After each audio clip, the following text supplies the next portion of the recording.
विधायक जी, आपके परिवार में अगर पृष्ठभूमि देखी जाए तो पहले से कोई राजनीति में था क्या? न मेरे पिताजी सरकारी नौकर में थे, ताऊ जी भी सरकारी नौकरी में थे, या तो पुलिस में थे या रेवेन्यू विभाग में थे। पूरे खानदान में मैं तना व्यक्ति था जो राजनीति में आया। ऊपर वाले की दुआओं से, लोगों के प्यार से राजनीति में सफलता प्राप्त की। विधायक जी, आप चूंकि फर्स्ट जनरेशन हैं, आप अपने परिवार की जो राजनीति में आई, आपने अपने आप को कैसे स्टेब्लिश किया और उस समय क्या क्या परिस्थितियां थी? बहुत संघर्ष किया हमने लाइफ में, और सफलता एक दिन में नहीं मिलती है। सफलता के लिए बहुत संघर्ष करना पड़ता है। लोगों का दिल जीतने के लिए अपना समय देना पड़ता है। धीरे धीरे हमने लोगों के बीच में रहकर उनके दिल जीतने का काम किया। कितनी भी विपत्ति हमारे सामने आई, उनका शहर स्वीकार करते हुए संघर्ष किया। उसी का परिणाम है। यदि हम हार जाते और संघर्ष को स्वीकार नहीं करते, विपत्ति से मुकाबला नहीं करते, तो शायद हम यहाँ ना होते। जय हिंद साथियों, मैं भूपेंद्र सिंह और आज मैं आया हूँ एक ऐसे खास व्यक्ति के पास जो लगातार बड़े लंबे समय से राजनीति में बने हुए हैं, जिनकी निरंतरता, क्षेत्र का विकास और बहुत सारे ऐसे काम हैं जो अपने क्षेत्र में करते हैं। मुरादाबाद जिले में ठाकुरद्वारा विधानसभा पड़ती है, जहां से विधायक हैं श्री नवाब जान जी।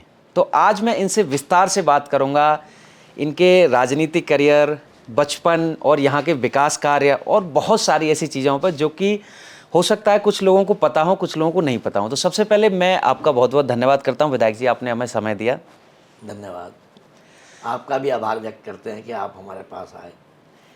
जी विधायक आपके जी, यूट्यूब चैनल के दर्शकों का मैं आपके इस माध्यम से उनका हार्दिक अभिनंदन, स्वागत करता हूं और आपका आभार व्यक्त करता हूं। बहुत बहुत धन्यवाद विधायक जी। विधायक जी, हम शुरुआत से शुरू करते हैं। आपका बचपन कैसा रहा? मेरे पिताजी एक सरकारी नौकर थे रेवेन्यू विभाग में।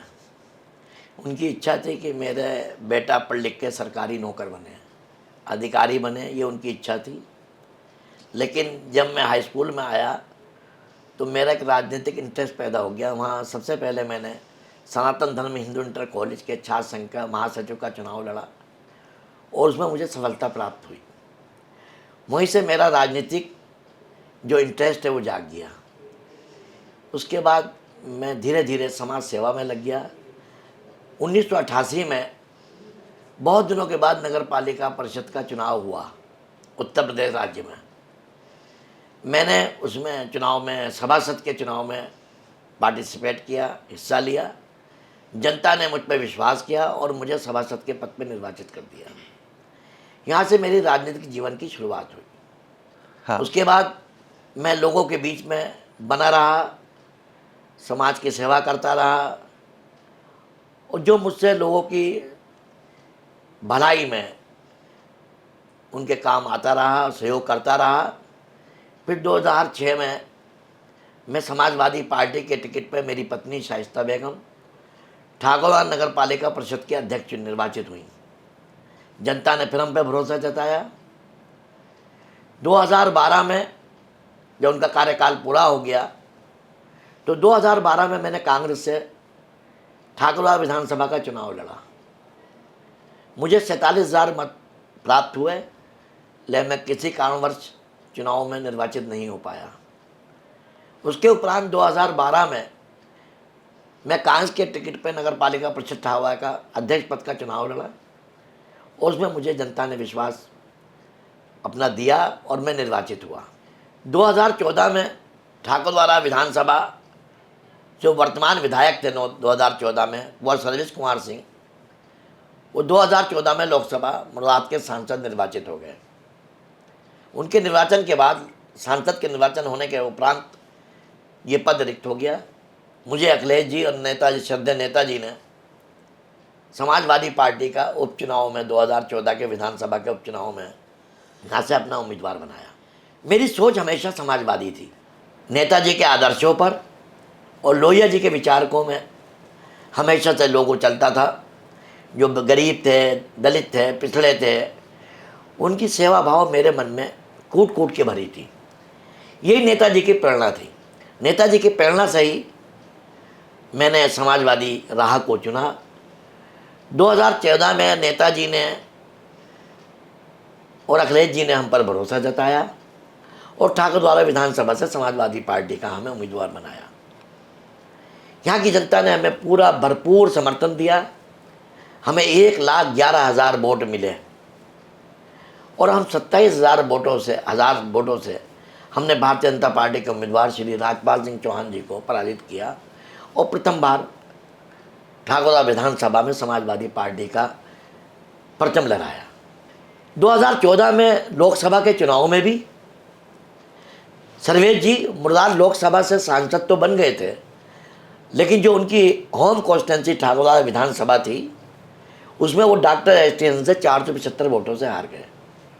2017 का चुनाव आया, नेताजी और अखिलेश जी दो गुटों में समाजवादी पार्टी बन गई। हम अखिलेश जी के साथ रहे, शिवपाल जी ने, लेकिन अखिलेश जी ने हम पर फिर भरोसा कर जताया और समाजवादी पार्टी से हमें 2017 में फिर उम्मीदवार बनाया। जनता ने फिर हम पर विश्वास हासिल अपना दिया और हमको 1,07,000 वोट प्राप्त हुए और हम 14,000 वोटों से फिर निर्वाचित हुए। हमने भारतीय जनता पार्टी के उम्मीदवार श्री राजपाल सिंह चौहान को दोबारा भी हराने का काम किया। 2019 का लोकसभा का चुनाव आया, डॉक्टर एसटीएन समाजवादी पार्टी के उम्मीदवार थे और कुंवर सर्वेश कुमार जी भारतीय जनता पार्टी के उम्मीदवार थे। ठाकुरवा विधानसभा से फिर समाजवादी पार्टी विजय हुई और मुरादाबाद लोकसभा से डॉक्टर एसटीएन सांसद बने। उसके उपरांत 2022 का चुनाव आया। 2022 में भी समाजवादी पार्टी ने हमें अपना उम्मीदवार बनाया और हम पे भरोसा किया। हमने उनके भरोसे को कायम किया और 2022 में ठाकुरवा विधानसभा की जनता ने हमें 1,35,000 वोट देने का काम किया। लगातार हमारे हर चुनाव में वोटों की वृद्धि जनता ने की। वो हमारी कार्यशैली से, हमारे काम करने के तरीके से और जो जिम्मेदारी हमें मिलती है उसे निर्वहन करने से हमें 1,35,000 वोट मिले और हमने भारतीय जनता पार्टी के श्री अजय प्रताप सिंह जी को 20,000 मतों से पराजित किया। फिर 2024 का लोकसभा का चुनाव आया। यहाँ से समाजवादी पार्टी की उम्मीदवार श्रीमती रुचि वीरा जी थी और भारतीय जनता पार्टी के उम्मीदवार कुंवर सर्वेश कुमार थे। ठाकुरवा विधानसभा ने फिर अपने इतिहास को दोहराया। जैसे 14 में 19 में लोकसभा में समाजवादी पार्टी का परचम लहराया था, 2024 में भी समाजवादी पार्टी के पक्ष में ठाकुरवा विधानसभा की जनता ने अपना विश्वास जताते हुए समाजवादी पार्टी के उम्मीदवार श्रीमती रुचि वीरा को ठाकुरवा विधानसभा से विजय श्री दिलाने का काम किया और पूरी मुरादाबाद लोकसभा से समाजवादी पार्टी विजय हुई और श्रीमती रुचि वीरा यहाँ से लोकसभा की सांसद बन गई। ये तो अब तक का जो राजनीतिक हमारा सिलसिलेवार इतिहास है वो आपके सामने रखा है और हम आने वाले 27 में भी हमें पूरा विश्वास है कि समाजवादी पार्टी पर ठाकुरवा विधानसभा की जनता जिस तरीके से 14, 17, 22 में उसने अपना विश्वास दिलाया है और दिया है, 22 में भी 27 में भी हमें पूरा विश्वास है कि हमें 1,35,000 के बदले में 1.5 लाख वोट देने का काम करेगी और हमारी जीत का अंतर भी बढ़ेगा। ऐसा हमें अपनी जनता पे पूरा भरोसा है। जी विधायक जी, आपके 3 बार का जो टर्म है उसमें हर बार एक जो मार्जिन है वो बढ़ रहा है। अभी हम इस पर थोड़ा सा बाद में बात करेंगे, अभी थोड़ा सा पीछे आते हैं। मैं भैया से बात कर रहा था तो उन्होंने बताया कि आपके पिताजी कानूगो थे, फिर उसके बाद अनफॉर्चुनेटली उनकी डेथ हो गई तो आप पटवारी बने, फिर आपने उसके बाद नौकरी छोड़ दी। तो अब इस पर बात करते हैं कि सरकारी नौकरी लग गई फिर छोड़ दी, तो क्या ऐसी परिस्थितियां रहीं या क्या आपने सोचा था या शुरुआत से ही था कि भाई मुझे राजनीति करनी है?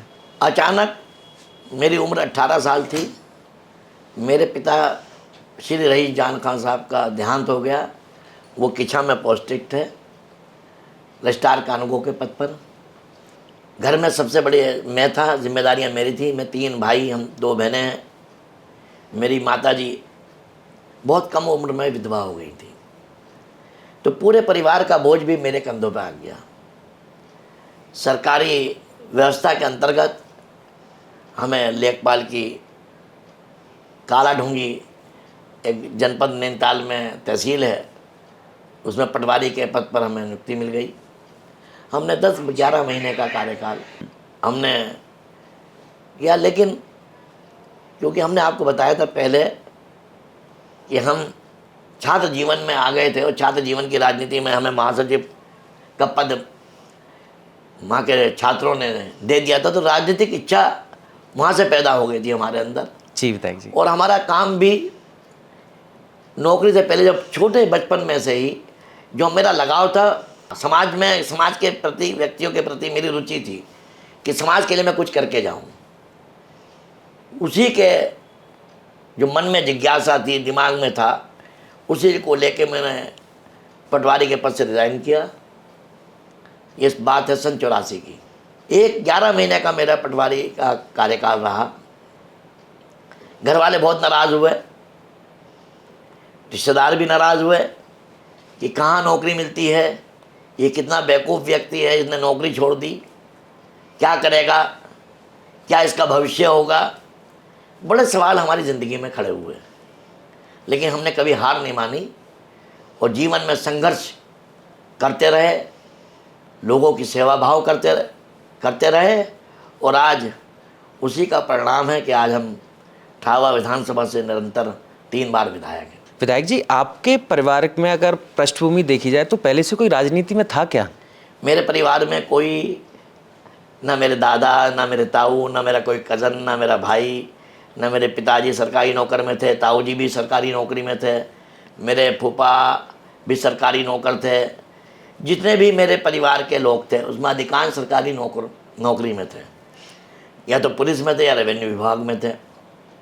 मेरे भाई भी, जो मेरे भाई हैं वो भी कोई पॉलिटिक्स में नहीं है, चाहे वो मेरे कज़न हो, मेरे जो बहनों ही हैं वो भी कोई पॉलिटिक्स में नहीं है, पुलिस में सब इंस्पेक्टर हैं, एक बिजनेस करते हैं।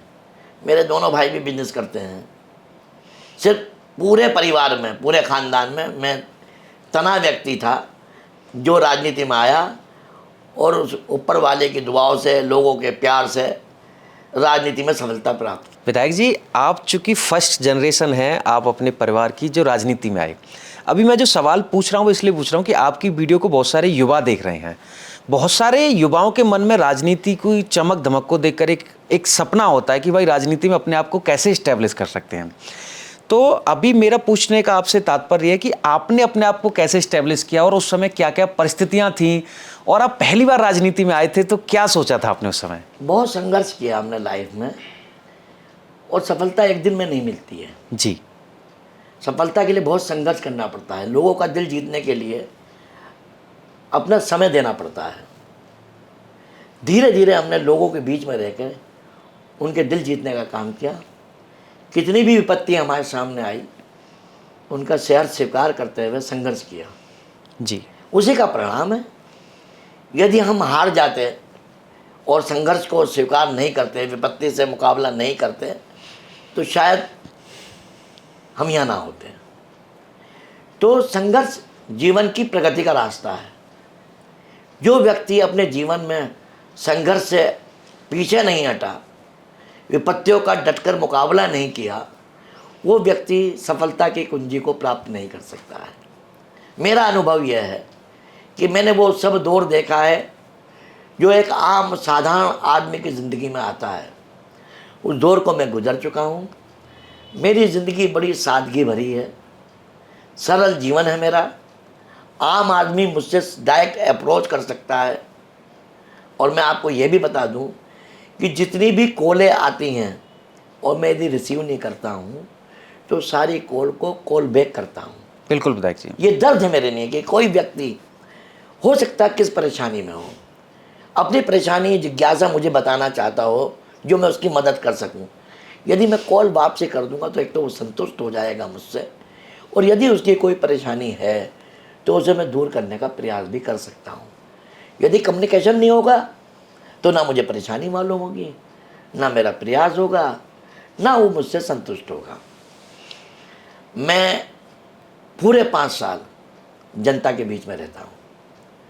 छोटे से छोटे आदमी और बड़े से बड़े आदमी, समाज का कोई भी, किसी भी जाति, धर्म, किसी भी संप्रदाय का कोई व्यक्ति मुझे आवाज़ देता है तो मैं उसके बीच में खड़ा रहता हूँ। इसलिए सब यहाँ के हिंदू मुसलमान, कोई समाज का कोई वर्ग ऐसा छूता है जो मेरे साथ ना हो। तो ये मुझे बहुत ही अपने ऊपर गर्व है कि मैं हिंदू मुस्लिम एकता का प्रतीक हूँ और सब मुझ पर भरोसा करते हैं, और मैं ये उन्हें विश्वास दिलाता हूँ कि कभी उनके भरोसे को तोड़ने नहीं दूंगा, टूटने नहीं दूंगा। ऐसी मेरी कोशिश है। ये बिल्कुल सही बात कही विधायक जी ने। मैंने जब विधायक जी को कॉल किया था, मैं ऑन कैमरा ही चीज़ बता रहा हूँ, तो शायद कॉल रिसीव नहीं हुआ था, तो विधायक जी का अपनी तरफ से कॉल आया कि हाँ जी आप कौन बोल रहे हैं। मैंने कहा मुझे आपका पॉडकास्ट करना है। तो विधायक जी ने बड़ी शालीनता के साथ कहा कि ठीक है आप आ जाइए, मुझे कोई दिक्कत नहीं है। तो ये एक विधायक के अंदर यदि ऐसा एटीट्यूड है, ऐसी मतलब लोगों के प्रति इतना विनम्र है, तो ये इस क्षेत्र के लोगों के लिए बहुत अच्छी बात है, क्योंकि लोग एक बार चुन जाएं, चुनने के बाद तो वो सुनते ही ना।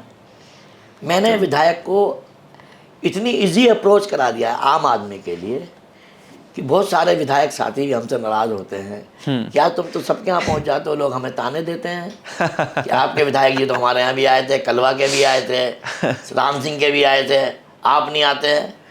तो मैं कही मेरा स्वभाव है, जिन लोगों ने मुझे बनाया है उनके प्रति मेरी जवाबदेही है। वो ना मुझे बनाते तो मैं कहाँ विधायक होता। तो मैं तो उनका ज़िंदगी भर शुक्रिया अदा भी करूं तो वो भी कम है कि उन्होंने इस नाचीज़ को, एक आम आदमी को इतने उच्च पद पर, और अपना विश्वास, सबसे बड़ी चीज़ है, पद की बात छोटी है, विश्वास की बात बड़ी है, कि सारे समाज के सब वर्गों ने जो हम पर विश्वास अपना दिया है वो मुझे सबसे ज़्यादा गौरवान्वित होता है, और मैं बड़ा प्रफुल्लित होता हूँ कि भगवान खुदा तूने मुझे इस लायक बना दिया कि सब समाज के लोग मुझ पर विश्वास करते हैं। ये मेरी लिए सबसे, अपनी लाइफ का सबसे ज़्यादा वो है मेरे लिए। बिल्कुल विधायक जी, और यही विनम्रता यदि हमारे देश के सभी जनप्रतिनिधियों में आ जाए तो कितना आसान हो जाएगी लोगों की ज़िंदगी। दूसरी चीज़ विधायक जी, अभी मैं यहाँ चर्चा कर रहा था भैया से, तो उन्होंने बताया था कि आपने बहुत छोटी उम्र में 18 साल या 19 साल की उम्र रही होगी, उस समय चुनाव लड़ा था। तो उस चुनाव के बारे में आप हमें बताइए, क्या कौन सा चुनाव था, कैसे रहा था चुनाव? वो चुनाव बड़ा अजीब परिस्थितियाँ थी। मैं बहुत माइनर था, छोटा था, मतलब बालिग तो था। मेरे एक संबंध थे राजा कैसे सिंह काशीपुर, जो मेंबर ऑफ पार्लियामेंट भी रहे नैनीताल लोकसभा से 2 बार वहाँ विधायक भी रहे काशीपुर विधानसभा से। उनसे मेरा एक घटनाक्रम से रिश्ता जुड़ गया था, और वो रिश्ता इतना अटूट हो गया था कि एक छोटे भाई और बड़े भाई का। ये बात सन 88 की है। सन 87 से मैं उनके संपर्क में आया, और वो भी राजनीतिक व्यक्ति नहीं थे। हमने उनके दिमाग में राजनीतिक इच्छा पैदा करी, और वो नगर पालिका परिषद काशीपुर के अध्यक्ष पद का चुनाव लड़े। मैं नगर पालिका परिषद ठावा के सभासद का चुनाव लड़ रहा था जी। दिन भर मैं रहता था वहाँ काशीपुर कैसे सिंह बाबा साहब के चुनाव में, और कभी कभी तो रात को भी वहीं रुक जाता था। हफ्ते में 2-3 दिन मैं अपने शहर में आता था, वो भी रात में, लोगों से संपर्क करता था। मेरे छोटे भाई थे, उन्होंने मेरा निशान तराजू था, तो गेरुआ से दीवारों को वॉल पेंटिंग कर दी। मैं जब देखता, मैं कहीं वॉल पेंटिंग किसने करी, तो बोले भाई साहब हमने कर दी थी रात, मेरे लोगों को निशान बताने के लिए। और आपको ताज्जुब होगा, वोट पड़ गए, जब काउंटिंग हो रही थी तो मैं अपनी काउंटिंग में नहीं था, मैं काशीपुर में था कैसे सिंह बाबा साहब की काउंटिंग में। मेरे बड़े भाई हैं फारूक जान खां साहब, जो बैंक में मैनेजर से रिटायरमेंट हुए हैं, वो काउंटिंग में थे यहाँ। उन्होंने मुझे कहा कि आप निर्वाचित हो गए, एसडीएम साहब बुला रहे हैं, प्रमाण पत्र ले जाइए। तो मुझे काशीपुर से मोटरसाइकिल से बुलाया गया, वो मैंने प्रमाण पत्र लिया। यहाँ से मेरी राजनीतिक और लोगों का विश्वास जो मुझ पर उनका जुड़ा, वहीं से मेरी राजनीतिक इच्छा शक्ति लोगों के प्रति काम करने की बहुत ज़्यादा बढ़ गई। विधायक जी, अभी हम कुछ लोगों से चर्चा कर रहे थे, तो उन्होंने हमें ऐसा बताया, चूँकि मैं तो दिल्ली से आया हूँ और इतना दूर है, तो बहुत सारी चीज़ें हैं जो इंटरनेट पे अवेलेबल नहीं है। लोगों से बात करी तो बोले कि ऐसा कहा जाता था किसी समय ठाकुर द्वारा को कि ये अंधेर नगरी, काला पानी, ऐसा करके कुछ टैग दिए गए थे। लेकिन जब से विधायक जी के हाथ में कमान आई, जब चेयरमैन बने, तब से उन्होंने यहाँ पे इतना विकास कराया कि सारी सड़कें अच्छी हो गई। अब ये तो लोगों का कहना है, अब आप बताइए कि आपने यहाँ कितना विकास करवाया? मेरा विकास भी एजेंडे में था। जब मेरी पत्नी नवंबर 2006 में शाइस्ता बेगम ठाकुआ नगर पालिका परिषद की अध्यक्ष निर्वाचित हुई, तो मैंने एक नारा दिया लोगों से कि तुम मुझे वोट दो, मैं तुम्हें अंधेरे से उजाला दूंगा, जी। बिना बिजली के रोशनी दूंगा। बहुत सारे लोगों ने यकीन किया मेरी बात पे, बहुत सारे लोगों ने यकीन नहीं किया। जी। उससे पहले यहाँ रात में बिजली नहीं आती थी, तो पूरा नगर अंधकार में डूब जाता था। रात को 8 बजे जो दिल्ली या बाहर से लोग आते थे, उन्हें अपने घर पकड़ने में बड़ी किल्लत होती थी। मैं कहा बना के दिखाओ, हाँ। उसके बाद पूरा करके हम दिखाएंगे। नवंबर में मैं बना और 26 जनवरी को मैंने ठाकुआ की हर गली को रोशन कर दिया। मैं जो दिमाग में कंसेप्ट लाया था और जो लोगों से मैंने वादा किया था, उस वादे को 26 जनवरी को पूरा करके पूरे ठाकुआ को अंधेरे से उजाले में बदलने का काम किया। मैंने 32,000 वर्ग किलोमीटर की लाइन बिछाई, बड़े जनरेटर मंगाए और 26 जनवरी की शाम 7 बजे जावेद अली खां उस समय समाजवादी पार्टी के जिला अध्यक्ष होते थे, मैंने उन्होंने दोनों ने संयुक्त रूप से उसका शिलान्यास का शुभारंभ किया और पूरे ठाकुआ को रोशन कर दिया। मैंने बहुत गरीबों के घर बनाए। चेयरमैन बनने पर मैंने यहाँ आसरा योजना में 400 घर बनाए, काशीराम में 200 घर बनाए, 200 घर उधर बनाए। जो बेघर लोग थे उन्हें 800 निःशुल्क घर देने का काम किया। जी। उनके घरों को जो कच्चे थे उनको अपग्रेड करके 1000 घर अपग्रेड करने का काम किया। और जब तक हमारे पास चेयरमैन रही, हर छोर पर यदि एक सिंगल घर जंगल में तो उसे भी सड़क को बिजली देने का काम किया। तो लोगों का विश्वास जग गया कि ये आदमी विकास में भी अग्रणी है और जो कहता है इसकी कथनी को करने में कोई फर्क नहीं है, जो कहता है वो करता है। इसलिए मुझे पूरी ठाकुआ की विधानसभा ने, जो मेरा चेयरमैन का कार्यकाल था, मेरा या मेरी पत्नी का या मेरा माताजी, मेरी माताजी भी चेयरमैन रही। जी। जब 2014 में विधायक बन गया तो उत्तर प्रदेश सरकार ने ये नियम लागू कर दिया कि एक व्यक्ति एक ही पद रख सकता है। जी। तो मैं चेयरमैन भी था, विधायक भी था, तो मुझे इस्तीफा देना पड़ा चेयरमैन ही से। 2015 में मेरी माताजी ने चुनाव में भाग लिया और उन्हें भी जनता ने निर्वाचित किया। तो जनता ने जो देखा उस पर विश्वास करके ही हमें ठाकुआ विधानसभा में भेजने का काम किया। जब हम 2014 में विधायक बन गए तो यहाँ की स्थिति बहुत ख़राब थी। जी। ठाकुआ में कोई डिग्री कॉलेज नहीं था सरकारी, कोई पॉलिटेक्निक नहीं था, कोई ITI नहीं थी। मैंने माननीय मुख्यमंत्री से मैं मिला, मैंने कहा, बोले कैसे आए हो? मैंने कहा मैं साहब यहाँ एजुकेशन हब बनाने आया हूँ। बोले क्या क्या चाहते हो? मैं कहा साहब मैं इंटर कॉलेज चाहता हूँ 3 गवर्नमेंट के, डिग्री कॉलेज चाहता हूँ गवर्नमेंट का, ITI चाहता हूँ, पॉलिटेक्निक चाहता हूँ। मुख्यमंत्री जी ने वहीं से घोषणा करी कालिदास से कि ठाकुर द्वारा मैं ये मैं घोषणा करता हूँ, इन सब चीज़ों का। वो आज सब बन गए, लोग शिक्षा ग्रहण कर रहे हैं। तो क्योंकि एजुकेशन इंसान की ज़िंदगी का सबसे बड़ा तरक्की का रास्ता शिक्षा है। बिल्कुल। शिक्षा के बिना समाज अधूरा है। तो मेरा पहला फोकस शिक्षा रहा और मेरा आगे भी फोकस शिक्षा ही रहेगा, जिससे समाज में लोग तरक्की करें, जागृति पैदा हो। और एजुकेशन के बिना समाज अधूरा है।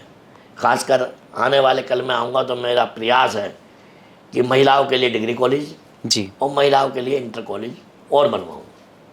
ये मेरा प्रयास है, 2-3 इंटर कॉलेज, 2-3 डिग्री कॉलेज बनाऊँ, जिससे हमारी बच्चियाँ और ज़्यादा शिक्षा ग्रहण कर सकें।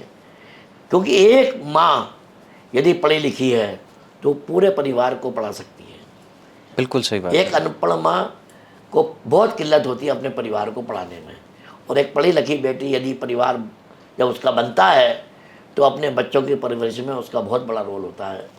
क्योंकि बाप तो बाहर काम पर निकल जाता है, जो परवरिश करती है वो माँ करती है, माँ की जिम्मेदारी होती है। और माँ का पढ़ा लिखा होना मेरी निगाह में सबसे ज़रूरी है, क्योंकि माँ के पढ़े लिखे होने से भविष्य का भविष्य उज्जवल होता है। विधायक जी, अभी हम दोबारा उसी पे आते हैं, जब आपने पहली बार विधायकी का चुनाव लड़ा था। अब चूँकि आप चेयरमैन थे, लोग आपके काम को देख रहे थे, लेकिन किसी भी काम को यदि हम पहली बार करते हैं तो मन में थोड़ा सा डर, शंका, कई सारी चीज़ें रहती हैं। तो पहली बार जब आपने विधायकी का चुनाव लड़ा तो कैसी परिस्थितियां थीं, कैसे टैकल किया? 2012 में जब मैं चुनाव लड़ा, पहला चुनाव था विधानसभा का। जी फिर पहले विधानसभा दूसरी थी, विधानसभा का नए परिसीमन में नहीं बन गई थी। जी 2007 में विधानसभा का स्वरूप अलग था और 2012 की विधानसभा का स्वरूप परिसीमन में बदल गया लोगों पर करा, लेकिन लोगों ने मुझे पहली बार ही मुझे 50,000 वोट देने का काम किया। जी विधायक तो नहीं बन पाया, कांग्रेस के टिकट पर लड़ा था, लेकिन 14 में मुझे कॉन्फिडेंस हो गया था कि मैं क्षेत्र का विधायक बनूंगा, जनता मुझ पर यकीन करेगी। 14 में न मुझसे किसी ने डिमांड करी, न मुझसे किसी ने कुछ कहा। तुमने कहा तुम मुझे वोट दो, मैं तुम्हें विकास दूंगा। उन्होंने मेरी बात पे भरोसा किया और मुझे विधायक बनाया।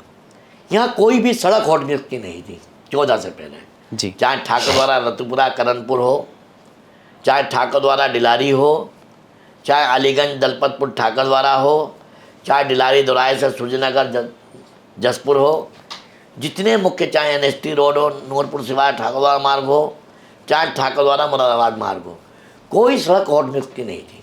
जी 2014 के बाद कुछ सड़कें मैंने तवरीज से, कुछ राज्य सड़क निधि से, कुछ केंद्रीय सड़क निधि से, सबको चौड़ीकरण और हॉट मिक्स से बनवाने का काम किया।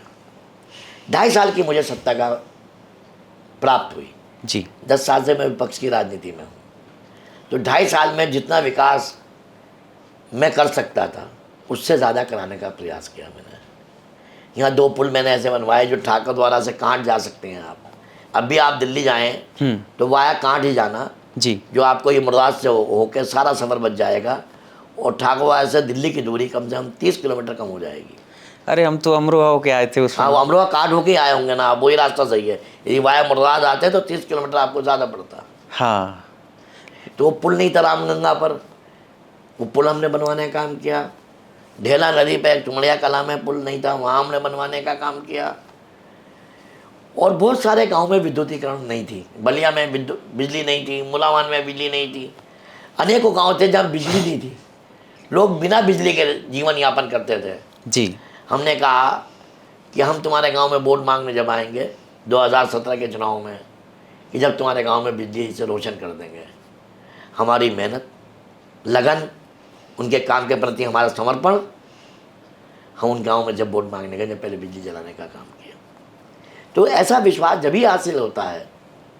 यहाँ पानी फ्लड बहुत आता है, कई नदियाँ हैं जी, रामगंगा नदी है, फीका नदी है और ढेला नदी है। एक गांव रामपुर घोगर है, उसमें बहुत सारे मकान बह गए, जन धन की दोनों की क्षति होती थी। हम गए, लोग हमें ले गए अपने यहाँ, हमसे कहा कि विधायक जी आप विधायक बन गए तो ये हमारा तटबंध बनवा देना। हम बरसात के मौसम में ऐसे सोते हैं कि कब फीका कब पानी ना आ जाए, कब हमारे घर को उजाड़ के ना ले जाए। हमने कहा कि हम विधायक बने तो आपसे वादा करते हैं। शिव का मंदिर था, वहाँ हमारी सभा थी। हमने कहा शिव भगवान जी का मंदिर है, हम ये वादा करके जा रहे हैं कि हम विधायक बने तो सबसे पहले आपका तट बनाने का काम करेंगे। भगवान ने हमारी इच्छा जो मन में थी, और भगवान के मंदिर में हमने ये वादा किया था, तो हमने, भगवान ने भी हमारी सुनी और हमारी लगन भी थी। हमने 5.5 करोड़ से वो तटबंध बनाने का काम किया। आज वहाँ के लोग चैन की नींद सोते हैं, बरसात हो जाड़ा हो, अब उन्हें फ्लड का खतरा नहीं रहता है। ऐसे बहुत नदियाँ, पानी फ्लड आता था, नुकसान होता था, तो बहुत जगह हमने तटबंध बनाने का काम भी किया। अब विधायक जी बात करते हैं पार्टी की और विचारधारा की। अब चूँकि पहले आप कांग्रेस में थे, उसके बाद आए समाजवादी पार्टी में। इसको मैं थोड़ा विस्तृत रूप से पूछ रहा हूँ कि एक तो समाजवादी पार्टी की विचारधारा से आप प्रभावित हैं, आप उनके आदर्शों को मानते हैं, तो उसका क्या एक रीज़न है, और कांग्रेस से छोड़ के समाजवादी पार्टी में आने का क्या रीज़न था? नहीं, मैं समाजवादी विचारधारा का व्यक्ति था जी। 2006 में भी मेरी जो पत्नी समाजवादी पार्टी के टिकट पर ही चेयरमैन बनी थी जी। और उससे पहले भी 88 में जब मुलायम सिंह जनता दल की सरकार थी तो मैं जनता दल में था जी। 89 में जी। जब आदरणीय नेताजी पहली बार मुख्यमंत्री बने, तो मेरी विचारधारा तो नेताजी से मैं प्रभावित पहले से ही था जी। और लोहिया जी के जो विचारधारा थी और नेताजी के जो आदर्श थे, उन्हीं को लेके मैंने राजनीति शुरू करी। कांग्रेस में जब 2012 में मुझे समाजवादी पार्टी ने टिकट नहीं दिया था, तो मैं 2012 में कांग्रेस के लिए कुछ समय राहुल गांधी जी ने, ये बड़ा इंटरेस्टेड वाकया है, जी नवंबर 2011 की बात है, वो मुहर्रम का दिन था। जी मैं कई जगह गांव में मुहर्रम के लिए जा रहा था। एक हमारे रघुवर दयाल साहब हैं जो रिटायर्ड जज हैं, उनका मुझसे टेलीफोन आया कि मुझसे बोले चेयरमैन साहब कहाँ पर हो। मैंने कहा मैं घर पर हूँ। बोले आप भेंट करना चाहता हूँ। तो मैं कहा मैं उधर ही आ रहा हूँ। मैंने कहा कहाँ हैं आप। बोले मैं अपने मैरिज हॉल में बैठा हूँ। तो मैं कहा मैं उधर कोई निकलूँगा, मैं वहीं मिल लूँगा, आप क्या करेंगे आके, जी मुझे उधर से गुजरना है। जब उनके गेट के अंदर मेरी गाड़ी एंट्री कर रही थी, तभी मेरे पास दिल्ली से टेलीफोन आया जी मेरे मोबाइल पे कि आप नवाब जान साहब बोल रहे हैं। मैंने कहा जी, कि आपसे राहुल गांधी जी बात करना चाहते हैं। हम्म मैंने समझा कि कोई मुझसे मेरा दोस्त मजाक कर रहा है, जी और मैंने टेलीफोन डिस्कनेक्ट कर दिया। 1 घंटे के बाद एक नसीब पठान, कांग्रेस के बड़े नेता होते थे, जी MLC थे, उनका टेलीफोन आया। अरे चेयरमैन साहब बहुत बड़े आदमी हो गए हो। मैं कहा जी, बड़ा तो नहीं हूँ, उम्मीद कोशिश करता हूँ बड़ा बना दे अल्लाह। तो बोले आपने राहुल गांधी का टेलीफोन काट दिया। हाँ तो मैं कहा राहुल गांधी जी को मैं नहीं जानता, राहुल गांधी जी मुझे नहीं जानते। तो मुझे यकीन नहीं हो पाया हाँ कि राहुल गांधी जी मुझसे बात करना चाहते थे। मैं कहा कोई मेरा साथी दोस्त मुझसे मजाक कर रहा होगा। इस धोखे में मैंने, जी इस संशय में मैंने टेलीफोन को डिस्कनेक्ट किया। इसलिए नहीं किया कि राहुल गांधी, यदि मुझे मालूम होता कि राहुल गांधी जी ही बात करना चाहते थे तो मैं टेलीफोन नहीं काटता। बोला अच्छा, अब राहुल जी का या किसी उनके ऑफिस से फ़ोन आया तो रिसीव कर लेना, जी। वो आपसे बात करना चाहते हैं। रात को आया, मैं खाना खा रहा था, मेरी पत्नी और मैं दोनों, तभी कनिष्क सिंह का टेलीफोन आता है मेरे पास। राहुल गांधी के सबसे पिए थे उनके उस समय। कनिष्क सिंह। हाँ, SK सिंह गवर्नर साहब के बेटे, जी। वो आज भी हैं। कि नवाब जान जी बोल रहे हैं। मैं कहा जी, मैं कनिष्क सिंह बोल रहा हूँ, नमस्कार। मैं कहा सर नमस्कार, मैं राहुल गांधी जी के यहाँ से घर से बोल रहा हूँ। जी राहुल जी आपसे भेंट करना चाहते हैं, कोई समय प्रदान करें, वैसी बात करते हैं। मैं सर आप आदेश करें। बोले आप कल आ सकते हैं। मैं सर मैं कल तो नहीं आ सकता। अच्छा कब आ सकते हैं, ये मेरा नंबर है, सेव कर लीजिए, और जब आएँ तो आने से पहले मेरे नंबर में मैसेज कर देना कि मैं दिल्ली आ रहा हूँ, फिर हम टाई अप कर लेंगे। जी मैंने अपनी पत्नी से, अपने साथियों से मशवरा करा, ऐसे ऐसे राहुल गांधी, और एक मेरे साथी हैं जावेद अली खान साहब, इस समय मेंबर ऑफ पार्लियामेंट है राज्यसभा। मैंने उनसे कहा, बोले राहुल गांधी बुला रहे हैं तो चले जाना, देश का नेता है, और तुम सौभाग्यशाली हो कि राहुल गांधी तुम्हें टेलीफोन करके बुला रहे हैं, ये तुम्हारे लिए अच्छी बात है, निर्णय क्या करना वो जानो। हम दिल्ली पहुंच गए। सुबह को नसीब पठान साहब हमसे जाम रुके जमा आ गए, और स्टील मिनिस्टर थे बेनी प्रसाद वर्मा जी, अब वो दुनिया में नहीं है, स्वर्गीय बेनी प्रसाद जी। वो दोनों लोग मेरे पास आए,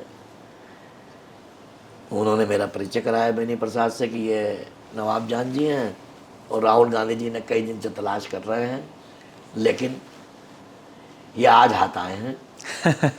आज इनकी है। वो बातचीत हुई, मुझसे बोले कब का टाइम है। मैंने 11 बजे बुलाया है। 11 बजे हमें 13 तुगलक लेन में बुलाया गया। हम गए, हमें कनिष्क सिंह मिले। उन्होंने कहा कि राहुल जी की इच्छा ये है, इसलिए बुलाया आपको, कि राहुल गांधी जी आपको ठाकुरबाग से कांग्रेस के टिकट पे विधानसभा का चुनाव लड़ना चाहते हैं।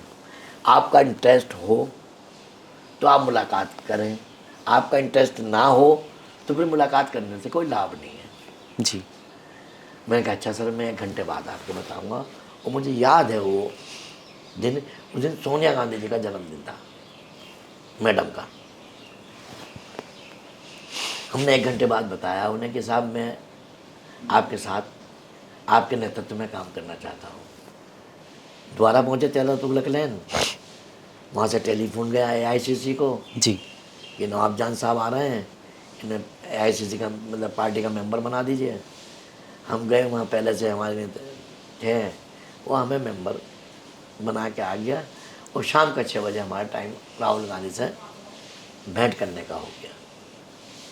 अब जब 6 बजे हम पहुँचते हैं 13 तुगलक लेन, तो राहुल गांधी जी 10 जनपद चले गए थे सोनिया जी के जन्मदिन में। जी। कनिष्ठ जी ने हमसे कहा कि यार बड़ा मुश्किल है, आज मम्मी का जन्मदिन है, शायद राहुल जी आपको रुकना पड़े। मैं कोई बात नहीं सर, वो तो जन्मदिन है तो मैं कोई उसमें ख़ास बात नहीं, लेकिन फिर भी हम राहुल जी को कॉल करके देखते हैं कि इनके लिए क्या आदेश है नवाब जान जी के लिए। जी। कनिष्ठ जी ने टेलीफोन किया, राहुल जी ने कहा कि ठीक है मैं आ रहा हूँ, उन्हें रोक लीजिए। हाँ। बोले यार बड़े सौभाग्यशाली, और राहुल जी माता जी का जन्मदिन छोड़ के आपसे मिलने आ रहे हैं। बहरहाल हम गए, राहुल जी से हमारी गेट टुगेदर बैठ के बात हुई, वो और हम दोनों थे। उन्होंने कहा आप भी नौजवान हैं, मैं भी नौजवान हूँ, लंबी पारी खेलेंगे, आप मेरे साथ राजनीति में काम करें। और ठावा से मैंने कहा सर एक बात पूछना चाहता हूँ कि मेरा पैरोकार कौन है, मैं आपको नहीं जानता, आप मुझे नहीं जानते, तो मेरा सिफारिश करता कौन था ये बता दीजिए। उन्होंने कहा तुम्हारा सिफारिश करता कोई नेता नहीं है, तुम्हारा सिफारिश करता ठावा की जनता है। मैंने एक सर्वे कराया था जी। उस सर्वे में पॉपुलैरिटी में आपका नाम आया, तो इसलिए मेरी जिज्ञासा हुई आपसे मिलने की कि यार ऐसे लोगों को मैं ट्रेस कर रहा हूँ जो अपने क्षेत्र में पॉपुलर हैं, लोगों के प्रति हैं, तुम्हें बच्चे तक जानते हैं, सर्वे में आया कि छोटे बच्चे भी आपको जानते हैं, तो मेरी जिज्ञासा और बढ़ी, इसलिए मैंने आपको ट्रेस करके आपसे मिलने की इच्छा जाहिर की। वो दिन आज है कि आप हम मिल रहे हैं, और हाँ आप हमारे साथ मिलकर काम करिए और तुम ठावा विधानसभा से समाज कांग्रेस के टिकट पे चुनाव लड़ने की तैयारी करिए। बड़े 12 में लड़े, राहुल जी आए, बहुत बड़ी हमने उनकी रैली कराई, इत्तेफाक रहा कि हम चुनाव नहीं जीत पाए। 14 में अखिलेश जी ने हमें बुलाया, हमने ज्वाइन करी समाजवादी पार्टी, और उन्होंने हम पर विश्वास करते हुए हमें टिकट दे दिया, और हमने उनकी जीत सीट झोली में डाल दी। इससे पहले समाजवादी पार्टी यहाँ कभी जीती नहीं थी इस सीट पे? इस सीट पे कभी भी। पहली बार समाजवादी पार्टी ठावा विधानसभा में हमारे आने के बाद निर्वाचित हुई है। बिल्कुल। अच्छा विधायक जी, जब बात यही चल रही है तो माननीय अखिलेश जी आप पर कितना विश्वास करते हैं? 3 बार विश्वास करके दिखा तो दिया उन्होंने, और उनके विश्वास को हमने कायम रखा। 3 बार सीट समाजवादी पार्टी की झोली में ठावा की जनता के स्नेह प्यार आशीर्वाद से दे दी, और इससे ज़्यादा बड़ा सबूत क्या होगा प्यार का। अच्छा, जब 2 बड़े नेताओं की बात चल रही है, राहुल जी बहुत बड़े नेता हैं और अखिलेश जी बहुत बड़े नेता हैं, तो अगर दोनों के काम करने का स्टाइल देखा जाए तो आपको कौन सा आदमी बेस्ट लगता है दोनों में? देखिए अखिलेश मेरे नेता हैं जी। और उनका जो काम करने का तरीका है वो बहुत अच्छा है। एक तो वो भी सबसे मिलते हैं जी। इतना कोई व्यक्ति राजनीतिक जीवन में जितने लेवल अखिलेश जी करते हैं, जी। आम आदमी से मिलने से, आम कार्यकर्ता से, पूरे देश के नेताओं में कोई ऐसा नेता नहीं है जो अखिलेश जी से ज़्यादा पब्लिक से या लोगों से वर्कर से मिलता हो। जी। वो सुबह आ जाते हैं, शाम को जाते हैं, केवल अपने कार्यकर्ताओं को उत्साह बढ़ाने के लिए। एक दिन में वो कम से कम कई 100 फोटो खिंचवा लेते हैं अपने कार्यकर्ताओं के साथ। तो कितना स्टेमिना है। फिर पार्टी का काम देखना, वर्कर से मिलना, बड़े नेताओं से बात करनी, बहुत उनके ऊपर ओवरबर्डन है, लेकिन पैशंस है, संजीदगी से सुनते हैं, और बच्चों के और महिलाओं के प्रति उनका बहुत स्नेह प्यार है। बच्चों और महिलाओं का बहुत सम्मान करते हैं। ये उसके परिवार, उनके पूरे परिवार की मैं जितनी तारीफ़ करूं कि महिलाओं के और बच्चों के प्रति, चाहे डिम्पल जी हों, चाहे अखिलेश जी हों, चाहे कोई और हो, बहुत ज़्यादा स्नेह रखते हैं। हम ही अखिलेश जी के घर गए थे, मेरा परिवार, मैं था, मेरा बेटा था, मेरी पत्नी थी, मेरी बेटी थी, मेरे बेटे की दुल्हन थी, समरपाल सिंह हमारे विधायक नौगावा से वो थे, उनकी वाइफ थी, उनके बेटा था, उनके बेटे की बहू थी, और थे, पूरे फैमिली के लोग थे। जब हमने नाश्ता, दोपहर का नाश्ता वास्ता हमारे लिए हो गया, तो एक बच्चा छोटा सा था, वो कहने लगा मैं अखिलेश जी से मिलूंगा। जी। अखिलेश जी ऑफिस में थे। हाँ। और बच्चा रोने लगा, मैं तो अखिलेश भैया से मिलूंगा। बच्चा 3 साल का होगा। जी। तो डिम्पल जी ने अपनी गाड़ी ड्राइवर को बुलवाया, उस बच्चे को गाड़ी में बिठाया, मेरी बेटी थी उसे बिठाया और सबको लेके अखिलेश जी के पास चली गई। ये अखिलेश जी बोली बच्चा तुम्हें याद कर रहा है और रो रहा था, तुम उससे देखा नहीं गया और मैं देखो इसे लेकर इससे मिलो, इसे प्यार। तो अखिलेश जी ने उसे बहुत सारे खिलौने, टॉफ़ी, चॉकलेट मंगवा के दी। तो ये उनके बच्चों के प्रति प्यार और महिलाओं के प्रति सम्मान था। 1 घंटा और बैठे, 1 डेढ़ घंटा, फिर वहाँ कॉफ़ी नाश्ता आ गया। मेरी बीवी ने उनसे बहुत बातें करी, दोनों थी, डिम्पल भाभी भी थी, मेरी बीवी थी, उनकी बीवी थी। तो ऐसा लग रहा था जैसे कि हम एक परिवार में बैठे हैं जी। ये नहीं लग रहा था कि हम अपने राष्ट्रीय नेता से बात कर रहे हैं, अपने राष्ट्रीय अध्यक्ष से बात कर रहे हैं। ऐसा लग रहा है कि ये परिवार के आपस में सदस्य बात कर रहे हैं। तो ये जो स्नेह और प्यार है इसे कैसे भूला जाएगा, ये उनकी ओर को खींचता है। विधायक जी, ये स्नेह प्यार जो आपने नेताजी के अंदर देखा वो यूपी के लोगों को क्यों नहीं दिखता? नहीं दिखा नहीं है, दिखा नहीं है। अभी 37 अभी सीटें आ गई लोकसभा में। ऐसा ना, यहाँ बीजेपी ने 2014 के बाद से बड़ा ध्रुवीकरण किया जी, पोलराइजेशन किया जी, धर्म के आधार पर। अब आदमी को बार बार धर्म के नाम पर बेवकूफ़ नहीं बना सकते। बिल्कुल सही बात उसकी है। बहुत निजी ज़रूरतें भी हैं। सबसे बड़ा युवा के लिए रोज़गार है, बिल्कुल, जनता के लिए विकास है, उसकी निजी जो ज़िंदगी में ज़रूरतें हैं, जो बेसिक नीड है वो भी तो चाहिए ना। बिल्कुल। अब आप खाली धर्म का चश्मा पहना कर कितने दिन आदमी को आप कर सकते हो, उससे पेट तो भरेगा नहीं। बिल्कुल। तो हमारा नेता दलित, शोषित, पीड़ित समाज में जो भी अपमानित है उनकी रहनुमाई करना चाहता है। विधायक जी, जब बात धर्म की चल रही है तो अब एक क्वेश्चन मेरा है, एक तो चुनाव आजकल सोशल मीडिया पर लड़े जा रहे हैं और एक लड़े जा रहे हैं ग्राउंड पे। तो सोशल मीडिया पे तो कुछ भी फैला देते हैं कि ये लड़ाई होगी, इसने इसको मार दिया, इसने ये कर दिया।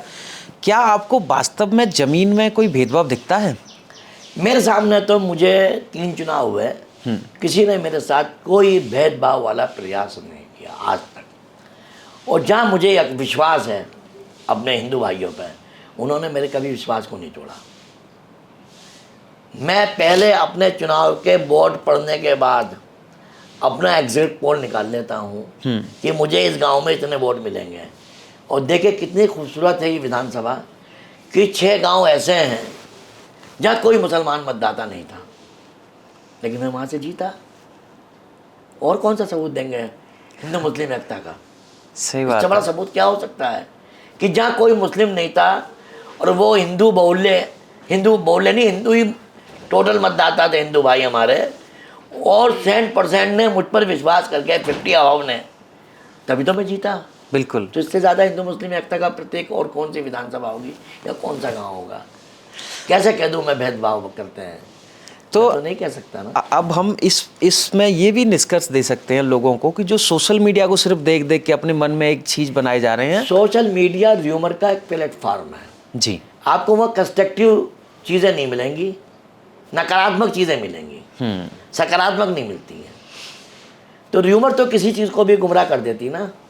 सही बात है, आप खुल के बताइए इसको। बताइए जी, आप विपक्ष में हैं। इतना मीडिया पे जनता विश्वास करने को तैयार नहीं है। जितने भी राष्ट्रीय चैनल हैं वो गोदी मीडिया के रूप में जनता में प्रचारित हैं। मुझे खुद टेलीविज़न देखे हुए 5 साल हो गए। मैंने टीवी नहीं देखा, ना मैं खबरें देखता हूँ जी, क्योंकि अब तो सोशल मीडिया पे, यूट्यूब पे इतनी चीज़ें, ब्रेकिंग चीज़ें आ जाती हैं। क्योंकि मेरा मन उब चुका है कि सच्चाई टीवी नहीं दिखाता। अब नहीं दिखाता, वो एक तरफ झुक पहले चुकी ये है। उम्मीद होती थी, ये हमारा विश्वास होता है कि टीवी सच्चाई दिखाता है, जी, लेकिन अब ये उम्मीद नहीं है। टीवी सच्चाई दिखाता है, अखबार सच्चाई लिखता है। पहले हमें ऐसा विश्वास था, लेकिन अब ये विश्वास टूटा है। कमी आई है कि अखबार भी सच्चाई नहीं लिखता है। तो इसलिए जनता का, चाहे वो इलेक्ट्रॉनिक मीडिया हो चाहे प्रिंट मीडिया हो, उससे विश्वास कम हुआ है और गैप बढ़ा है, खाई हुई। ये सब धन्ना सेठों की है, जिसकी सरकार के इशारे पर ये काम करती है। ऐसे लोगों के मन में ख्याल आ गया है और उनका निश्चित रूप से ये मन में उनकी धारणा बन गई है कि मीडिया जो ऊपर से कहा जाता है वो दिखाती है और वो लिखती है।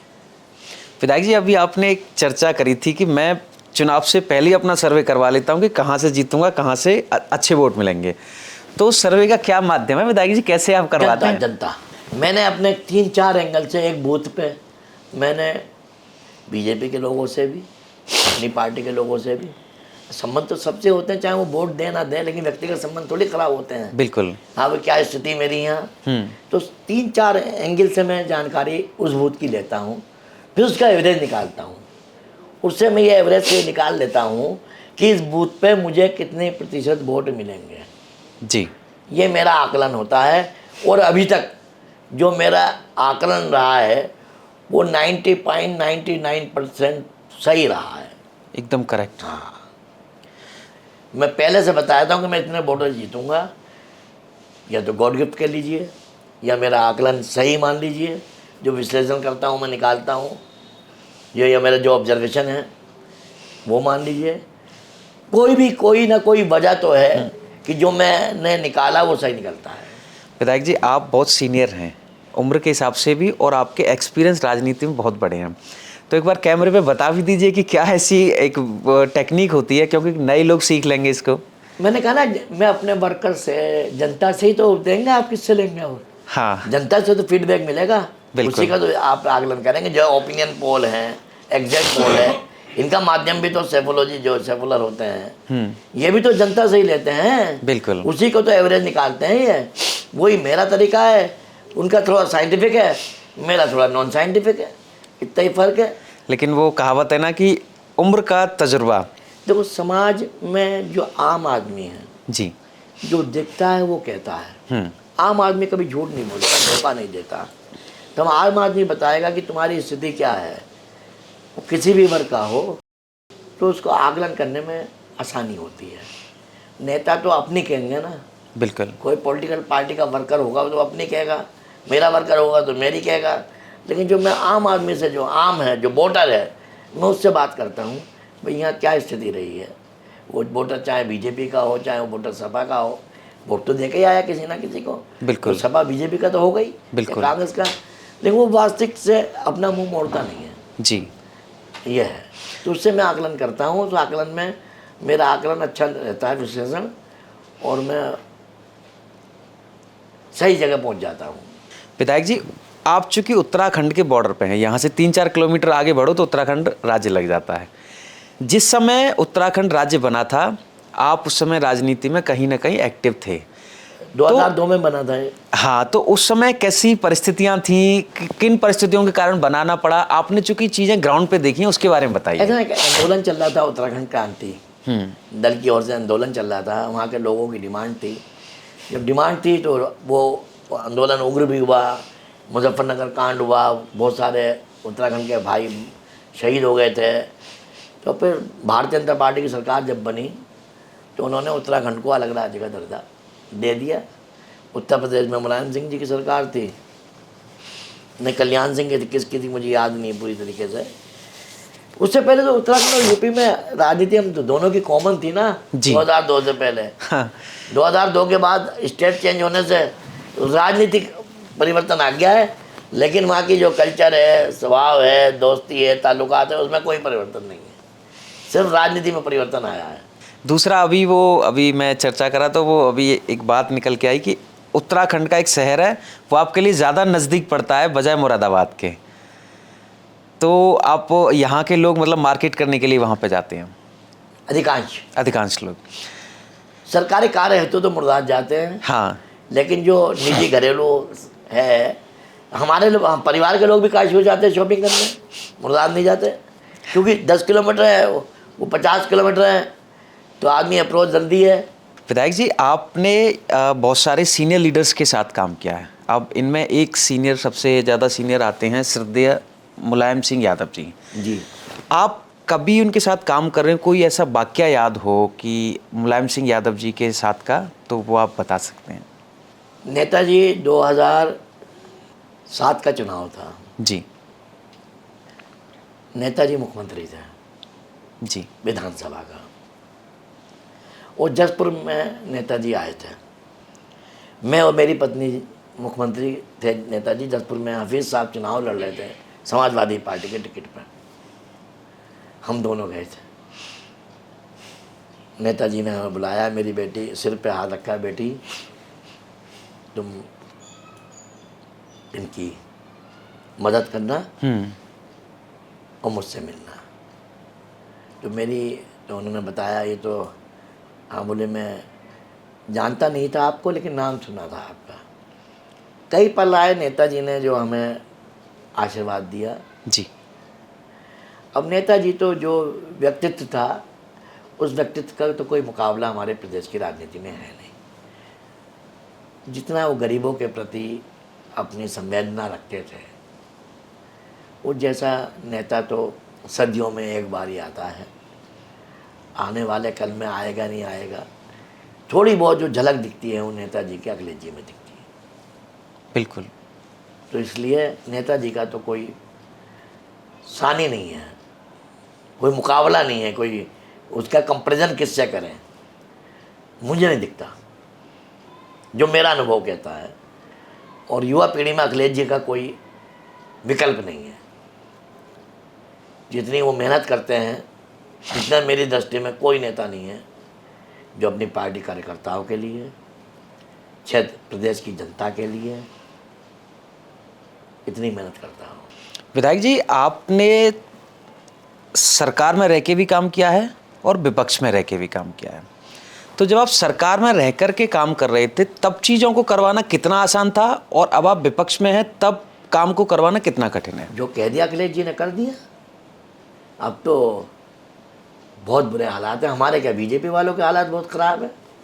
अच्छा। मोटरसाइकिल छुड़वाना भारी है बीजेपी के नेताओं के लिए। सरकार में जो प्रशासनिक व्यवस्था वो हावी है, जी। नेता कमज़ोर हुए हैं। हमारी सरकार में नेताओं का भी सम्मान था, प्रशासनिक अधिकारियों का भी सम्मान था। यहाँ एक ही पक्ष है, केवल प्रशासनिक अधिकारी ज़्यादा मजबूत है मुकाबले लोकतंत्र के नेताओं के मुकाबले। विधायिका कमज़ोर हुई है, कार्यपालिका मजबूत हुई है। विधायक जी, अब ये बिल्कुल सही बात है, इसको हमें इससे पहले भी कई सारे लोगों ने बताया था कि पावर सारी सेंटर मतलब एक जगह केंद्रित हो गई हैं, जो जनप्रतिनिधि हैं उनकी इतनी नहीं सुनी जा रही। और आपने देखा होगा कि भारतीय जनता पार्टी के बहुत सारे विधायकों ने समय समय पर पार्टी के खिलाफ विद्रोह किया है। जी। कभी मंत्री जी बिजली का ट्रांसफार्मर के लिए धरने में बैठते हैं, नंद किशोर गुर्जर जी सप्लाई इंस्पेक्टर के लिए बैठे हैं। एक नहीं है, अनेकों विधायकों ने, और विधानसभा में विधायकों ने अपनी सरकार के खिलाफ भाजपा के विधायकों ने धरना दिया। जी। तो ये कहीं ना कहीं उन्हें पीड़ा थी, कष्ट था, तभी तो दिया। बिल्कुल। और ये सरकार केवल कभी विकास के नाम पर नहीं करती है काम। मैं बड़े अफसोस के साथ मुझे कहना पड़ रहा है कि 10 साल के कार्यकाल में एक भी सड़क नव निर्माण नहीं बनाया मेरी विधानसभा में। मैं लिखते लिखते थक गया, कम से कम कई सौ लेटर दे चुका हूँगा कि मेरे यहाँ ये सड़कें ख़राब हैं, ये कच्ची हैं, इनका नव निर्माण कराया जाए। और इतना भेदभाव है कि मुख्यमंत्री की त्वरित आर्थिक विकास योजना है, भाजपा के विधायकों को 3 बार 5-5 करोड़ रुपए दे दिए जी। और विपक्षी विधायकों को एक बार, पहली बार, वो भी अपनी मर्जी से, मुझे 80 लाख रुपए की एक सड़क मिली है पहली बार बस। 10 साल के कार्यकाल में, नव निर्माण। तो भेदभाव की पराकाष्ठा है जो राजनीति में। जनता की जिम्मेदारी तो उनकी प्रदेश के मुखिया की है ना, सबका मुखिया है। विधायक नवाब जान है सभा का, लेकिन जनता की जवाबदेही तो पूरे प्रदेश के मुखिया की है। जब सड़क बनेगी सब चलेंगे, बीजेपी का वोटर भी चलेगा, सपा का भी चलेगा। बिल्कुल। रोशनी आएगी, प्रकाश सबको मिलेगा। और सबसे ज़्यादा इस सरकार की जो खराब योजना है वो जल जीवन मिशन है। जल जीवन मिशन में सरकार के पैसे का भयंकर दुरुपयोग हुआ है।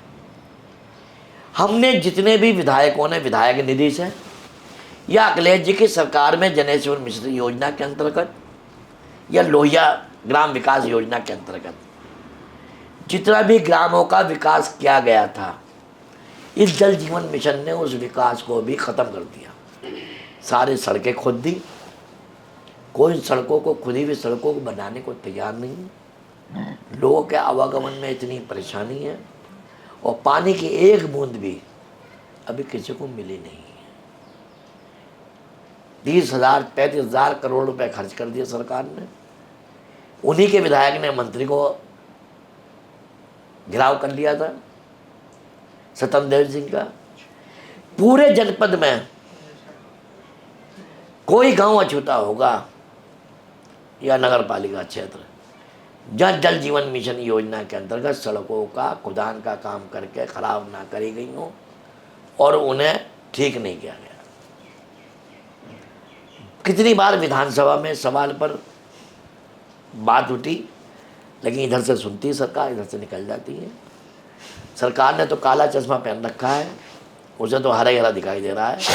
सरकार, भारतीय जनता पार्टी यदि अपने एजेंडे से मुसलमान निकाल दे तो 5 सीटें नहीं आएंगी। मुसलमानों का डर दिखा के ही तो हिंदू भाइयों का वोट ले रही है। बिल्कुल विधायक जी। और ये दुर्भाग्यपूर्ण राजस्थान बंगाल में क्या हुआ जी, ध्रुवीकरण। जहाँ जाते हैं ध्रुवीकरण के नाम पे जीत सकते हैं, बाकी विकास के और काम की वजह ही नहीं जीत सकते। बिल्कुल विधायक जी, बिल्कुल। यहाँ भी प्रयास करते हैं, लेकिन यहाँ की जनता इनके प्रयासों को समझ गई है, इसलिए सफल नहीं हो पाते। विधायक जी, ये जो जल जीवन मिशन की आप बात बता रहे हैं, ये हर जगह है। खुद मेरे ज़िले के अंदर, मेरे गांव के अंदर ऐसे बीच में से सड़कों को फाड़ा है, डाला है, और कहीं मिट्टी कहीं पत्थर ऐसे करके ऊबड़ खाबड़ करके चले गए हैं। हालत है जो आपके गांव में, पूरे प्रदेश में। हमने कई बार विधानसभा में इस बात को उठाया है, कई बार विपक्ष के विधायकों ने उठाया, सत्ता पक्ष के लोग विधायकों ने उठाया, लेकिन सरकार के, क्योंकि सब मल्टी अडानी गुजरात की कंपनियां हैं, बेचारे परेशान हुए हैं। यहाँ पैडी डीलर को काम दे दिया, मैन कॉन्ट्रैक्टर गुजराती है, उनके पेमेंट नहीं मिल रहे हैं, लेबर परेशान, पैडी डीलर परेशान, पैडी कॉन्ट्रैक्टर उसके आगे परेशान। मैन पेमेंट लग गया कौन? Man contractor. काम कहाँ से हो? तो इसमें सरकार भी तो बोल सकती है ना। सरकार, अडानी अंबानी की कंपनियां होंगी तो उससे सरकार कहाँ बोलती है, आप भी जानते हैं। तो सरकार का तो संरक्षण ही है। विधायक जी, अब जब बात यही चल रही है तो आजकल देश में बहुत तेज़ी से मुद्दा उठ रहा है कि भैया एयरपोर्ट हो, चाहे पानी का पोर्ट हो, चाहे धरोहर हो, या कुछ भी हो, ये सब प्राइवेटों को दिया जा रहा है, स्पेशली कुछ गिने चुने उद्योगपतियों को। एक ही है अडानी और अंबानी, सब कुछ उन्हें, पूरा देश उनके नाम किया जा रहा है। चाहे खदान हो, माइंस हो, पोर्ट हो, एयरपोर्ट हो, कुछ भी हो, सब कुछ अडानी जी को दिया जा रहा है।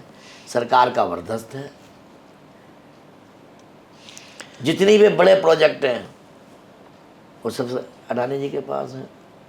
अब सरकार की कृपा तो क्या करेगा कोई। विधायक जी, मेरा एक चिंता भी है और क्वेश्चन भी है। ये जो आज देश में काम हो रहे हैं कि भाई सारी चीज़ें एक ही जगह जाके केंद्रित हो जा रही हैं, चाहे वो धन हो, चाहे संपत्ति हो, चाहे ज़मीन हो, इससे देश में भविष्य में कैसी सिचुएशन पैदा होंगी? गरीब गरीब होता जाएगा, हो जाएगा। यदि कहीं पैसे का स्टॉक, एक जगह भंडार हो, कोई भी चीज़ कहीं भंडारण हो जाए, क्या होती है? चाहे वो अनाज का भंडारण हो तो ब्लैक में मार्केटिंग होगी। अब गैस है, क्या गैस की किल्लत ब्लैक में नहीं है? कंज्यूमर को वैसे है, ब्लैक में 1800-1900 का कितना सिलेंडर ले लो आप जी, क्योंकि अब 1000 रुपये का उसे बेनिफिट मिल गया तो उन्होंने अपनी ये सीधी कर ली है। तो जब भी कभी कोई चीज़ रोकी जाएगी तो उसकी स्थिति ब्लैक मार्केटिंग बढ़ेगा। अब मोदी जी ने कह दिया सोने पे, आज उन्होंने वो बढ़ा दिया 9% इम्पोर्ट ड्यूटी, 12-13 हज़ार रुपये उस पर बढ़ गए। तेल पे पता नहीं क्या करेंगे कि कम करो। अब मोदी जी कह रहे विदेश मत जाओ, खुद विदेश जा रहे हैं 1 हफ्ते के दौरे पर। तो पहले आप अपने आप को रोकोगे, जब तो जनता आपकी बात का विश्वास करेगी। अब वो देश के प्रधानमंत्री हैं तो उनके बारे में ज़्यादा हम कहना उचित नहीं है अब, लेकिन नहीं, लेकिन आप चूंकि विपक्ष में हैं तो ये लोकतंत्र की बड़ी खूबसूरती है कि हम उठा सकते हैं बातों को। अब वो अपने भाषणों में, लच्छेदार भाषणों में लोगों को गुमराह करते हैं। वास्तविकता वो नहीं होती जो कहते हैं। बिल्कुल। अब किसानों के नाम पर MSP आज तक लागू नहीं करी जी। किसानों का मिनिमम जो प्राइस था वो कहाँ दिया? MSP की दरें कहाँ लागू हुई आज तक? बस किसानों को झुंझुना दे दें कि हम लागू करेंगे, हम लागू, जबकि उनके एजेंडे में है जी, उनके मैनिफेस्टो में है जी, लेकिन आज तक सरकार ने उस पर कुछ भी नहीं किया। तो सरकार की करनी और करनी में बहुत फ़र्क है, और इस बात को लोग अच्छी तरह समझ गए हैं। और मुझे पूरा विश्वास है कि 2027 में पीडीए के जननायक आदरणीय अखिलेश यादव उत्तर प्रदेश के मुख्यमंत्री बनने जा रहे हैं। तो विधायक जी, बहुत सारी चीज़ें, लगभग हमने सारे पहलुओं पे बात कर ली, आपने कैसे कैसे चीज़ें बनाई, और सबसे खूबसूरत बात यह है कि आपने बड़ा निखरता के साथ अपनी जो वास्तव में परेशानियां उनको उठाया। अब मेरा आखिरी सवाल एक और है, जो आज के समय में युवाओं को दिक्कतें आ रही हैं। युवा पढ़ लिख के आगे जा रहा है, लेकिन नौकरी नहीं मिल रही, रोजगार नहीं मिल रहा। आप चूंकि बहुत सीनियर लीडर हैं, तो आप इसके बारे में क्या सोचते हैं युवाओं के भविष्य को लेकर के? जानबूझ के सब चीज़ें प्राइवेटाइजेशन कर देंगे आप जी। अब उत्तर प्रदेश में जो प्रणाली है वो संविदा ला दिया कॉन्ट्रैक्ट बेस पे, जी।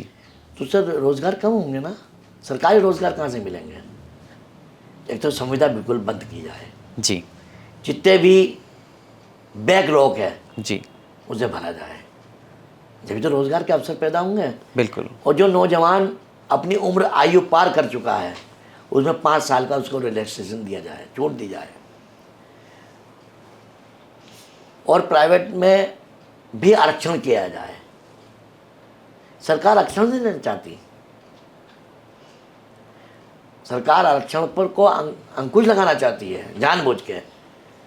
और हमारी समाजवादी पार्टी के नेता पीडीए के जननायक अखिलेश यादव हकीकत में उस सबका साथ और सबका विकास की बात वो करते हैं।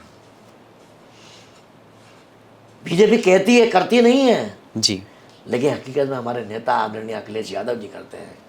पीड़ित, दुखी, अपमानित, दलित, शोषित, वंचित समाज का जो सबसे निचले पायदान पे बैठा है व्यक्ति, उसकी आवाज़ अखिलेश यादव उठाते हैं।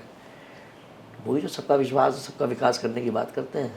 बिल्कुल बिल्कुल। सच्चाई यह है, नारे से कोई नहीं होता है, जब तक धरातल पर आपके मन में उसके प्रति जागरूकता ना हो, संवेदना ना हो, तब तक नारों से क्या हो रहा है? सही बात है विधायक जी, बहुत सारी दिक्कतें हैं। और हालांकि समाजवादी पार्टी जो दिक्कतें हैं उनको बड़ा मजबूती के साथ उठा रही है, और सभी लोग, लोकतंत्र, मैंने कहा ना, लोकतंत्र की खूबसूरती यही है कि विपक्ष लोगों की समस्याओं को उठाता है और पक्ष को। ये SIR में समाजवादी पार्टी ना लगी होती, हाँ, तो ये बहुत सारे वोट काट देते। जी।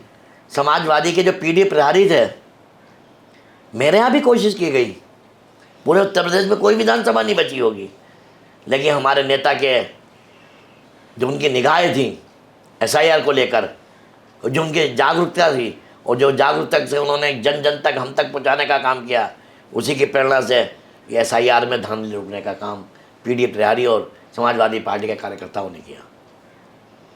बंगाल में क्या हुआ? SIR तो कई वजह से ममता हार गई। यदि यहाँ भी यही कोशिश की जाती तो यहाँ भी स्थितियाँ खराब होती। और बीजेपी का पार्टनर है चुनाव आयोग, पूरी सहयोग करना दुनिया जागे, लेकिन बड़े अफसोस की बात है कि चुनाव आयोग अपनी जवाबदेही से बहुत बचता है, जबकि वो संवैधानिक पद पर है, कॉन्स्टिट्यूशनली इंस्टीट्यूशन है वो, लेकिन वो अपनी जिम्मेदारी से बचता है। और चुनाव आयोग पर जनता का विश्वास भी कम हुआ है, और यही स्थिति तो लोकतंत्र खतरे में आ जाएगा, क्योंकि लोकतंत्र का प्रहरी है ना चुनाव आयोग।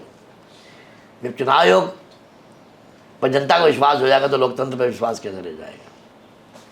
ये बड़ी ख़राब चीज़ हो रही है, इसमें सुधार की आवश्यकता है। चुनाव आयोग को अपने कर्तव्यों का ईमानदारी से निर्वहन करना चाहिए। सत्ता आती है, जाती है, चली जाएगी, सदा किसी की ना रही। हिटलर नहीं रहा, सही बात है। तो ये कहाँ रहेंगे? और लोकतंत्र में वो जो तानाशाह था, वो लोकतंत्र में तो ये मतलब ही नहीं। बिल्कुल। जब तानाशाह नहीं रहे तो लोकतांत्रिक व्यवस्था में तो हर 5 साल में जनता अपना मत दे के लोगों को अपना सर मोहर बनाती है। तो इन्हें सोचना चाहिए कि ज़्यादा नहीं करना चाहिए, अति का हमेशा अंत होता है। इन्हीं सभी बातों के साथ में आपके YouTube चैनल का आपने इतना कीमती वक्त दिया, आपके दर्शकों का दिल की गहराइयों से आभार और धन्यवाद। और विधायक जी, मैं आपका बहुत बहुत धन्यवाद करता हूं। आपने अपने व्यस्तता भरे जीवन में से समय निकाला और यहाँ अपने घर पे मान सम्मान किया। ठीक है, धन्यवाद। बहुत बहुत धन्यवाद।